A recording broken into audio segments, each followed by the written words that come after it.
10 லட்சம் loan approved என்று வாட்ஸ்ஆப்பில் மெசேஜ் வந்ததா? ஒரு நிமிடம். ஜிபே லோகோ இருக்கிறதுனாலே அது உண்மையான ஜிபே என்று அர்த்தமில்லை. கங்க்ராச்சுலேஷன்ஸ், 10 லட்சம் personal loan offer ready. Eligibility check செய்ய லிங்க் கிளிக் செய்யுங்கள். இந்த ஒரு லிங்கை கிளிக் பண்ண பிறகு உங்கள் பேங்க் அக்கவுண்ட், உங்கள் ஓடிபி, உங்கள் பர்சனல் டேட்டா எல்லாமே சைபர் கிரிமினல்ஸ் கையில் போகலாம். அதிர்ச்சி என்ன தெரியுமா? கடந்த சில மாதங்களில் மட்டும் ஆயிரக்கணக்கான மக்கள் இந்த லோன் ஸ்கேமில் சிக்கி சைபர் கிரைம்க்கு புகார் கொடுத்திருக்கிறார்கள். நினைவில் வையுங்கள், லோன் தரவங்க உங்களை வாட்ஸ்அப் லிங்க்ல தேடி வரமாட்டாங்க. ஸ்கேமர்ஸ் மட்டும்தான் வருவாங்க. அதனால் அன்னோன் லிங்க் கிளிக் பண்ணாதீங்க.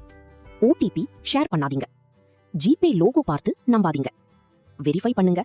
சேஃபா இருங்க. ஒரே ஒரு கிளிக் உங்கள் 10 லட்சம் லோனை தராது, ஆனால் உங்கள் வாழ்க்கை சேமிப்பை பறிக்கலாம். இந்த தகவலை நண்பர்கள் மற்றும் குடும்பத்தினருடன் பகிருங்கள். ஒருவரையாவது சைபர் ஸ்கேமிலிருந்து காப்பாற்றலாம். சில வினாடிகள் எடுத்து சரிபார்ப்பது உங்கள் பணத்தையும் தகவல்களையும் பாதுகாக்க உதவும்.